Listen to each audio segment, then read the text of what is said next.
Welcome to Thinking Deeper by 6-7. Today, we are diving headfirst into one of history's biggest, most persistent debates.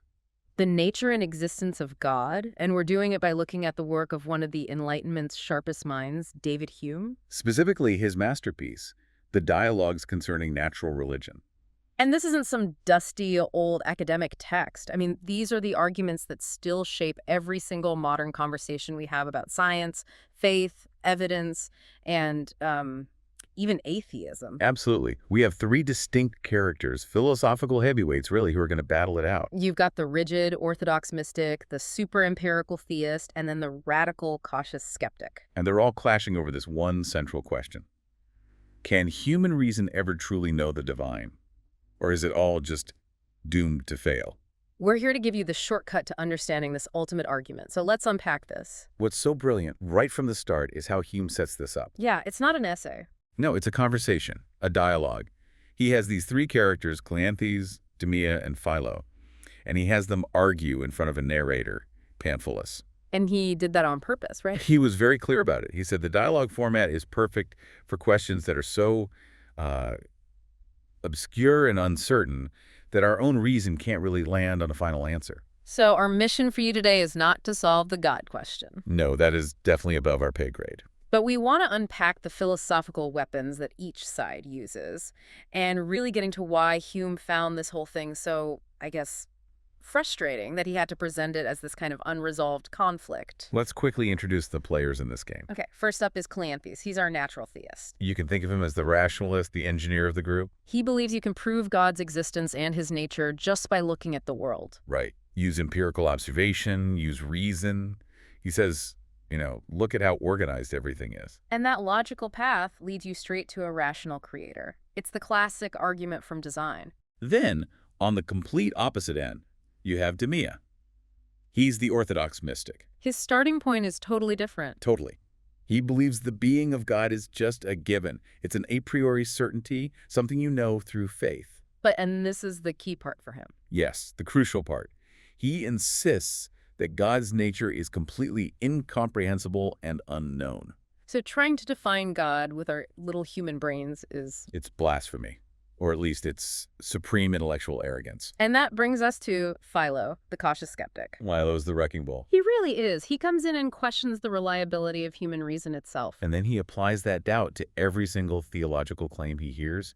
He's strategic, too. Oh, yeah. Sometimes he'll side with Demea, the mystic, just to undermine Cleanthes' certainty. And other times he'll turn around and expose the logical flaws in Demea's mysticism. So our job is to pull apart these three viewpoints and see where they clash, where they connect, and why this debate has to be a dynamic, unresolved fight. So we start with them setting the ground rules for the whole philosophical discussion. And Demea, the mystic, tries to take control right away. He does. He suggests this very specific curriculum for education. He says the study of natural theology, arguing about the nature of God, should come last. Wait, last? That seems backward. Why would you want to teach students about the failures of reason before tackling the biggest topic of all? Because for Demea, philosophy is dangerous. And theology is the most profound, most difficult subject there is. So it requires a mature mind. Exactly. His whole method is designed to tame the student's mind first. He wants them to see the uncertainty, obscurity, and eternal disputations in every other field. So you study math, physics, history, and you just see chaos and argument everywhere. Right. And once you realize the deep, deep limitations of human reason, then you'll have the proper humility. Only then is it safe to approach the greatest mysteries of religion. He's basically using philosophy's own messiness as a tool to create religious humility. It's a clever move. Weaponizing philosophical doubt against philosophical arrogance? I like that. And this is where Philo, our skeptic, surprisingly jumps in and agrees with Demea. Right. He says that understanding the weakness, blindness, and narrow limits of human reason is the best defense against the kind of arrogance that tries to tear religion down. He really leans into it. He talks about the errors and deceits of our very senses, the insuperable difficulties with basic ideas like matter or cause and effect. He basically says, look, if we can't even explain why a simple stone holds together, how on earth can we possibly hope to understand the origin of entire worlds, The whole structure is built on a foundation we don't understand. But this is where Cleanthes, the rationalist, just loses his patience. He's had enough of what he sees as a game. He challenges Philo, basically accusing him of not being sincere. He says Philo is just using skepticism as a kind of rhetorical shield. He has that great line where he accuses Philo of trying to erect religious faith on philosophical skepticism. Which sounds like a total contradiction, using doubt as the foundation for certainty. And then he makes it personal. He makes it practical. He asks Philo if his skepticism is real in daily life. We shall then see whether you go out at the door or the window, and whether you really doubt if your body has gravity. It's a great point. You can't live as a total skeptic. If you Yeah. truly doubted everything, you couldn't even get out of bed in the morning. So how's Philo get out of that corner? His answer here is so important. It really defines his whole approach. He actually agrees with Cleanthes. He does. He concedes the point entirely. He says, yes, total skepticism is impossible in practice. We have to act and live and converse like other men. But he makes a distinction. A critical one. Right. He distinguishes between applied skepticism for daily life and refined skepticism for abstract philosophical ideas. Okay, so necessity makes you trust your senses when you're, I don't know, making breakfast. Right. But that same necessity isn't there when you start debating the first cause of the universe? Precisely. When you're dealing with abstract reasoning, especially in a sublime area like theology, you don't have common sense and experience to back you up. So skepticism in the town square is absurd. But a habit of skeptical reflection is absolutely essential when you're reasoning about metaphysics, where your ideas are so far removed from common life. And this takes us right into their biggest, most explosive disagreement. How do you even define God? Demea kicks it off. He says the being of God is self-evident. It's a universal truth. What? But his nature is completely, totally incomprehensible. We can only know God through negation.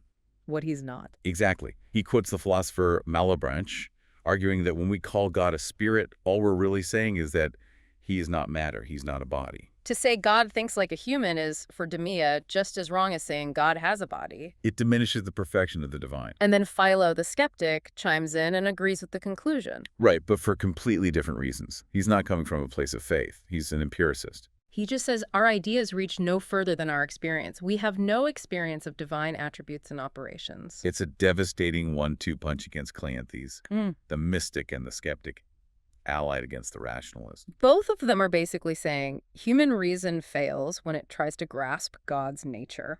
It's just a question of why it fails. Mm-hmm. Is it because of pious humility, like Demea says, or is it because of our empirical limits, like Philo says? Cleanthes, though, he just refuses to worship a God he can't understand. He won't have it. Mm. He says if our ideas about God aren't just and adequate, then the word deity is just meaningless. And this leads to that incredible accusation he makes. To the real high point of the debate. He calls the mystics people like Demea who argue for total incomprehensibility. Atheists, without knowing it. Wow, that's fighting words. Why would he say that? Why equate unknowability with atheism? Because for Cleanthes, God must be intelligible. God's attributes have to have some kind of rational relationship to our world. Otherwise, what are we even talking about? Exactly. If God's mind is not a mind, and his knowledge isn't knowledge, then saying the first cause is unknown and unintelligible is basically the same as saying there isn't one. It's an empty concept. So he forces the debate onto his turf, empirical evidence from the natural world. And with that, Cleanthes basically throws out all the a priori abstract stuff and gets right down to the observable world. This is his argument a posteriori, reasoning from the effect, which is the world. Back to the cause, which must be God. He's relying purely on experience and probability. He sees the universe as a kind of engineering problem that can be solved. And he solves it with that famous machine metaphor. Right. He looks around and says the world is one great machine subdivided into an infinite number of lesser machines. And the evidence for him is just overwhelming. It's the curious adapting of means to ends you see everywhere in nature. And he says this order resembles exactly, though it much exceeds, the productions of human contrivance. Human design, thought, wisdom, intelligence. So the logic follows from a direct analogy. Since the effect, the world, looks like something a mind made. Then its cause must also be a mind. Right. The author of nature must resemble the human mind, just with much larger faculties. For Cleanthes, this single argument proves both that God exists and that he's a rational being. I can just imagine Demia in the corner, absolutely horrified at this idea of God being reduced to a kind of cosmic engineer. Oh, for sure. But Philo, the skeptic, his attack is much more surgical. He doesn't throw out empirical reasoning itself. No, he accepts the method, but he attacks the strength of this specific analogy. He says analogies only really work when the things you're comparing are almost identical. Exactly. He gives the example of blood circulation. You can confidently infer it in one person, Titius, because you've seen it in another person, Medius. They're basically the same. But trying to infer it from, say, a frog is a much weaker guess. And Philo's point is that inferring a designer for the entire universe based on a human-made watch or a house is an even bigger, more ridiculous leap. He says the dissimilitude is so striking. So striking that the conclusion can only be a guess, a conjecture, a presumption. And this is where he introduces what's really one of the most powerful critiques in philosophy, what we'd call the part-to-whole fallacy. It's a brilliant move. He asks Cleanthes, why should we take the cause of a tiny part of nature and make it the model for the cause of the whole thing? He calls human thought a little agitation of the brain. Yeah, he's so dismissive. Why should that one little localized effect, human intelligence, be the model for the origin of the entire immense universe? The sheer difference in scale bars all comparison and inference. That makes so much sense. We only ever see intelligent design happening within the universe as a product of it. Right. To then turn around and say the cause of the universe must be intelligent design, based on that one little example, it feels like you're cheating. It's pulling yourself up by your own bootstraps. And Philo keeps pressing. He says, look, we're only seeing a finished product. We never saw the construction phase. Right, so you can't just transfer your observations of a finished machine to a world that was once in its embryo state. He says we've only seen a very small part of this great system during a very short time. We don't have enough data. Not even close. Yeah. So for Philo, Cleanthes' experimental theism is just way too ambitious. So Cleanthes is being attacked from all sides. How does he fight back? How does he defend the obviousness of the design, which is really the heart of his whole argument? He appeals to instinct, to the raw power of recognition. He compares Philo's nitpicking to, denying the motion of the earth. Something that's counterintuitive, but proven by overwhelming evidence. Exactly. Cleanthes says the design inference is even stronger than that. It's self-evident and undeniable. And then he uses these two incredible thought experiments to prove his point. Okay, let's break these down because they are fantastic. What's the first one? The first is the articulate voice in the clouds. Okay. He says, imagine a voice, incredibly loud, beautiful, articulate, was suddenly heard all over the world in every language, speaking wise philosophical truths. Everyone would hear it. Everyone. He argues you would instantly, without a second's thought, say it came from an intelligent source. You'd say it was designed. Of course. Yeah. And Philo's skeptical arguments, like calling it the accidental whistling of the winds, would just sound ridiculous in that context. It's a great image. It appeals to that gut feeling you get when you encounter something that is obviously structured and meaningful. It does. And the second one, the vegetating library, is maybe even better. The what? A vegetating library. Imagine books weren't made. They were natural things, like plants. They grew on trees and produced seeds that grew into new books. Okay, weird, but I'm with you. Now, if you picked one of these natural books and it contained an elegant, rational argument, a beautiful piece of literature, you would still conclude that its original cause must have been thought and design.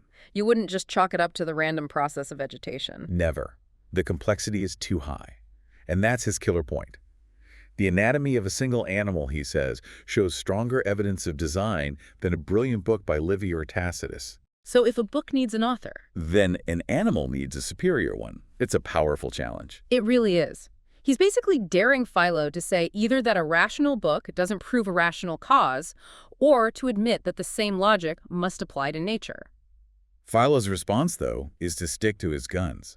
He says Cleanthes is still making an unjustifiable leap. He brings up Galileo. Right. He says scientists like Galileo had to work really hard to prove that the earth and the heavens were made of the same stuff before they could apply the same physical laws. But Cleanthes just jumps from a watch to the entire universe without proving they're similar at all. Exactly. The scale, the composition, the principles are all different. Philo concludes that Cleanthes' whole system exceeds all human reason and inquiry. Okay, so the debate now shifts. It moves away from, is the analogy valid, to something more like, what kind of God does this analogy even create? This is where Demea and Philo team up again to attack what they see as a dangerously human-like, flawed image of God, the problem of anthropomorphism. Right. Demea, the mystic, is horrified that Cleanthes' method makes God too small, too understandable. If God has a mind with thoughts and plans like ours, Demea says, then he must be imperfect. Human thought is fluctuating, uncertain, fleeting. It changes. It's messy. And applying those messy, changing qualities to a perfect being contradicts the core attributes of perfect immutability and simplicity. The orthodox view is that a divine mind would see everything past, present, future all at once. In one single, unchanging thought, the very act of planning, of having a sequence of ideas, implies change, which implies imperfection. But Cleanthes just digs in his heels. He will not accept a God defined by what he is not. No, he fires back and says a mind that is wholly simple and totally immutable, one without any succession of ideas, is a mind with no thought, no reason, no will. In other words, it's no mind at all. He calls it an abuse of terms. This creates a huge problem, though, because if Cleanthes insists God's mind works like a human mind, then Philo sees his opening. And he hits him with the ultimate philosophical puzzle, causation or infinite regress. This gets a bit abstract, so let's walk through it. Please. Cleanthes says the order in the material world comes from an ideal world in God's mind. Okay, a divine blueprint. Philo's question is simple. Okay, so what is the cause of the order in that ideal world? Where did the order in God's mind come from? Oh, that's a great question. It is. Philo says a mental world with ordered ideas needs a cause for its order just as much as a material world does. And if Cleanthes just says, well, the ideas in God's mind just fall into order naturally. Then Philo pounces. He says, okay, if you're allowed to just stop the chain of causes there at the divine mind. Why couldn't we just stop it one step earlier at the material world itself? Precisely. Why not just say the material world contains the principle of its own order within itself? That's a much simpler explanation. Much simpler. Philo says it's effectively the same as just calling the material world God. You get to the source of order with fewer steps and less arbitrary hand-waving.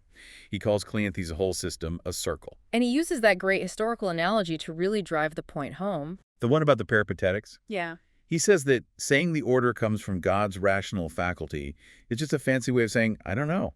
It's like the ancient Greek philosophers who explain that bread nourishes you because it has a nutritive faculty. Right. It's not an explanation. It's just giving a name to the effect and pretending it's the cause. It's a tautology. And Philo is accusing Cleanthes of doing the exact same thing. He is. He's saying that explaining the universe's order with God's rationality is no better than just saying the material world itself has a faculty of order and proportion. So after attacking the definition of God and the logic of the causal chain, Philo then unleashes his skepticism on the practical consequences of Cleanthes' experimental theism. This is where it gets really brutal for traditional theology. He takes Cleanthes' own rule-like effects prove like causes and applies it rigorously. And the results are devastating for the traditional attributes of God. First up, he argues there can be no infinity. Right. Since the effect we see, the universe, is clearly finite, we have no reason to assume the cause is infinite. The cause only needs to be powerful enough to produce the finite effect. It's a massive logical leap to go from a finite world to an infinite creator. Huge overreach. Yeah. Second, and this one really hurts, is the problem of perfection. The world isn't perfect. Far from it. Given all the inexplicable difficulties and obvious faults in nature, we have no grounds to claim the creator is perfect or free from error. Philo suggests maybe the creator was just a stupid mechanic copying a design that got better over time. Or that many worlds were botched and bungled before this one finally sort of worked. It basically turns God into a cosmic tinkerer. Which is not the image Demea is looking for. Not at all. And third, no unity. Cleanthes just assumes one God, but Philo asks why. Human projects, a house, a city, are often built by a team. Exactly. So following the analogy, it's actually more probable that the world was built by a committee of lesser limited gods. We just don't know if the power is united in one subject or dispersed among several. And the fourth limitation is the one that truly horrifies Demea. No immutability or immortality. If God is like a human mind and humans are mortal, That maybe the designer is mortal too. Philo just pushes the analogy to its most absurd conclusions. Maybe the world was a first rude essay of some infant deity. a practice run. Or, on the other hand, maybe it was the final project of some superannuated deity in his old age and dotage. It's Demea must be losing his mind at this point. He is horrified. But Philo just insists that once you say God's attributes are finite, all of these wild, disturbing ideas are on the table, philosophically speaking. So after basically cornering Cleanthes and showing that his God is finite, maybe mortal, maybe part of a team, Philo changes tactics. He does. He starts proposing his own alternative theories for the origin of the universe, just to show that using human design as the only analogy is incredibly narrow-minded. If the universe is ordered, why does the source of that order have to be a mind? Exactly. Philo says, hey, nature gives us other models for how order can be generated without any kind of external intelligence. He starts with the world as an animal. What's that about? Well, he suggests the universe is more like an animal body than a machine. It has, circulation, it repairs itself, all the parts are in sympathy. So if that analogy holds, Then the organizing principle isn't an external engineer. It's more like the soul of the world, an internal consciousness.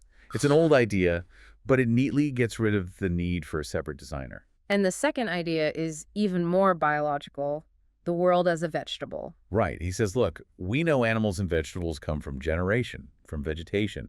So maybe the world grew from a seed shed by another world. He jokes that a comet could be the seed of a new solar system. He does.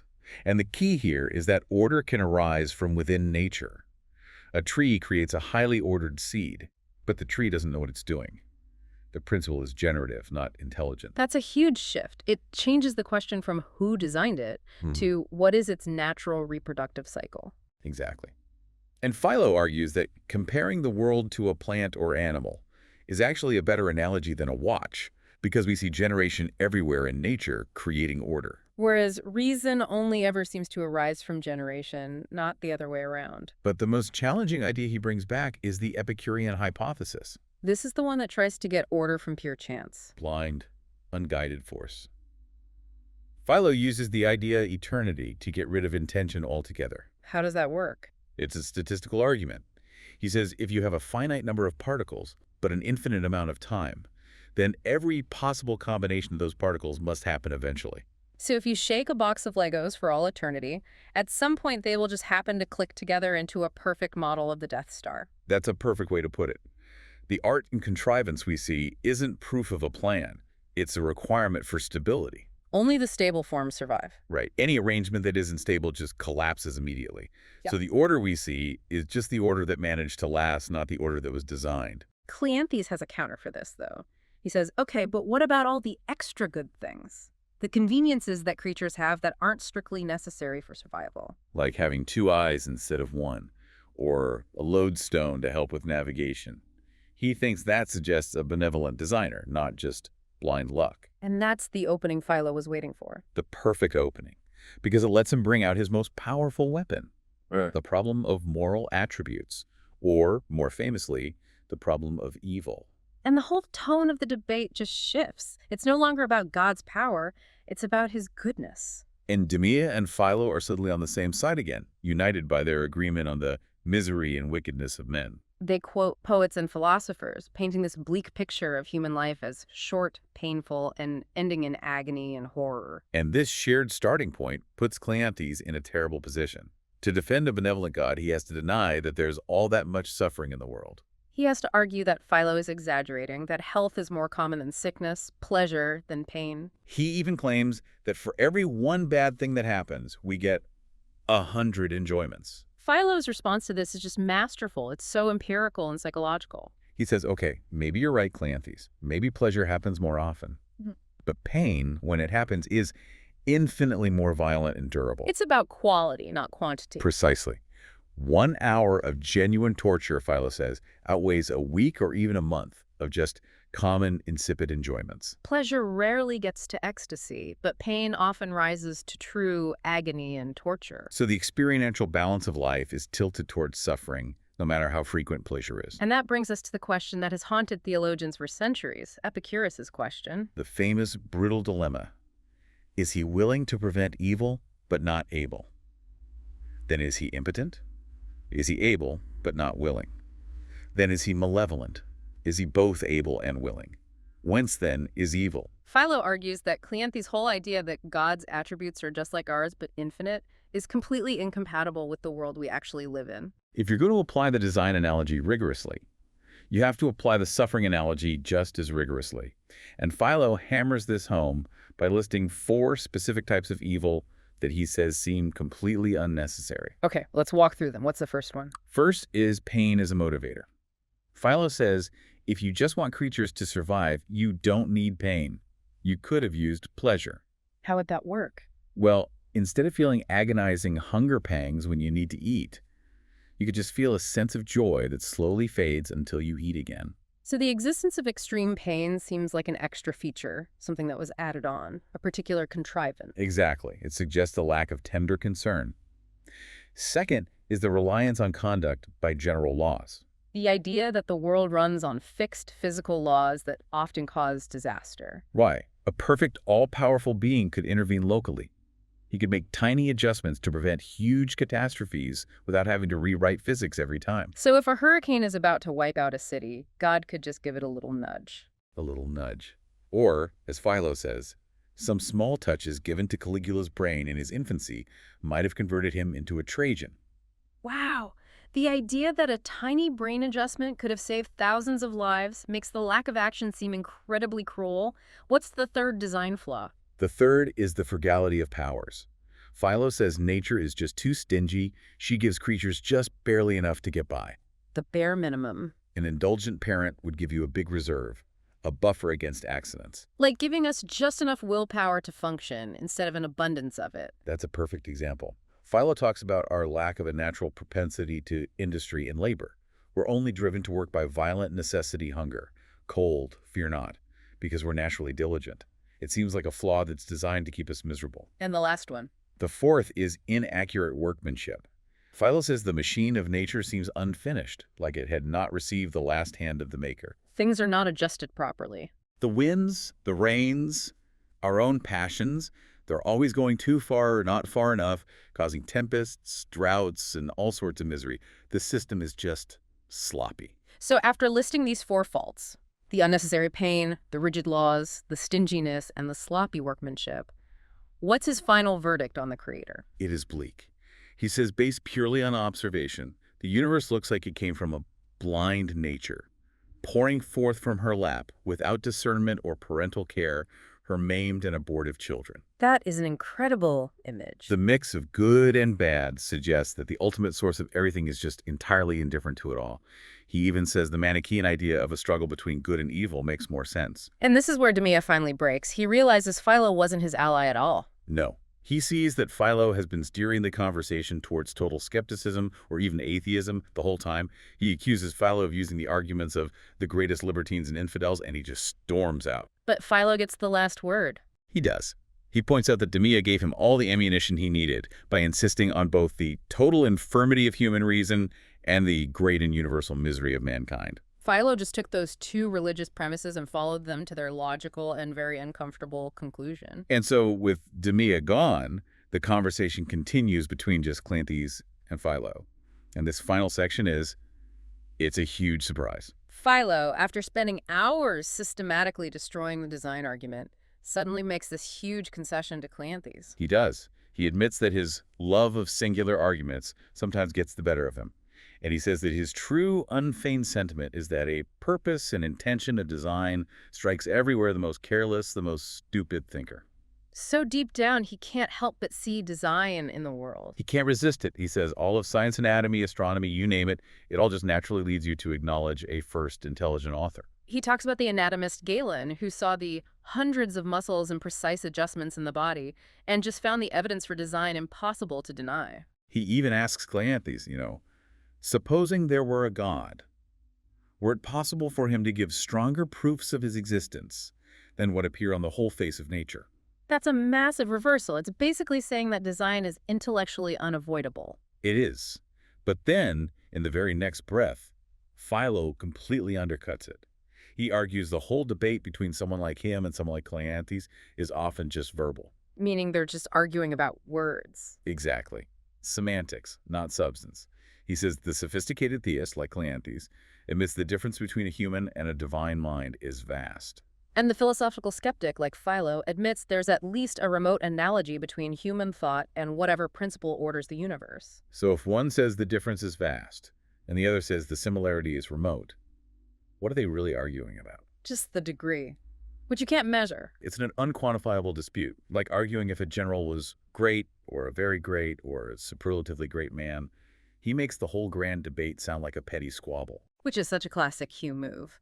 But then Philo pivots again and turns his skepticism on the practical role of religion in society. He acts the idea that popular religion is necessary for morality. Clancy says you need the idea of a future state of heaven and hell to keep people in line. And Philo just says, look at history. Popular religion causes factions, civil wars, persecutions. It's more often a source of chaos than order. And he draws this amazing contrast between religious motives and just natural decency. He says religious motives work by starts and bounds. They're like an impulse. But natural honesty and benevolence, they work incessantly upon him, like gravity. He concludes that the smallest grain of natural honesty has more real effect on someone's behavior than the most pompous views from theology. And he goes further. He says popular religion can actually harm morality by making people focus on frivolous observances, rituals, fasts, instead of genuine kindness to other people. The focus on your own eternal salvation can make you selfish. Cleanthes agrees that, a pure philosophical theism offers great comfort. The idea that we were made for happiness by a good and powerful being. It is an agreeable reflection. Oh. But Philo points out that for most people, the terrors of religion are stronger than its comforts. People turn to religion most when they're sad or sick. Right, so the religious spirit is more connected to sorrow than joy. Mm-hmm. Thinking about death and judgment casts a gloom over everything. And this brings us to Philo's final paradoxical conclusion. The last idea Hume leaves us with. He says, since human reason is so obviously bad at figuring this all out. Since it leads to either an absurd, mortal God or an incomprehensible, empty one. The true philosophical skeptic, the person who really understands this failure, feels a deep longing for some kind of relief from this ignorance. A longing for revelation. Exactly. A desire and expectation that heaven would be pleased to afford some more particular revelation to mankind. So the failure of reason doesn't lead to atheism. It leads to a desire for faith.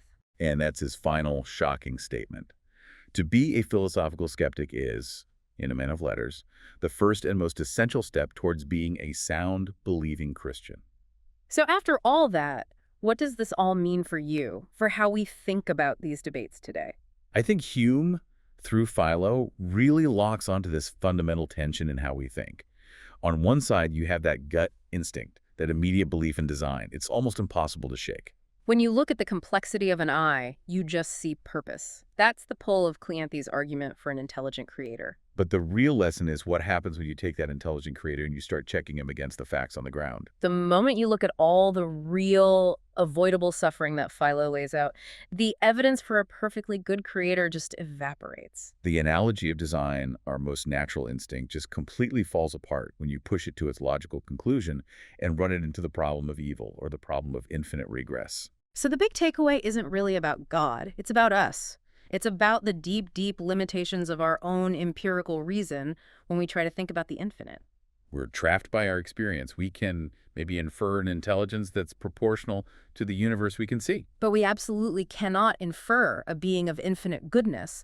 That's just incompatible with the world we actually live in. And if those two things, belief in an intelligent designer and belief in a benevolent one, can't be reconciled by reason, then what's supposed to fill that gap? That's the question Hume leaves hanging in the air. So the final provocative thought we want to leave you with is this. If our own reason forces us to doubt God's moral attributes, his goodness, more strongly than his natural attributes, his intelligence, what does that say about the difference between our intellect and our empathy? Is it just fundamentally easier for us to believe in an intelligent creator because we see order than it is to believe in a perfectly benevolent one because we see so much suffering?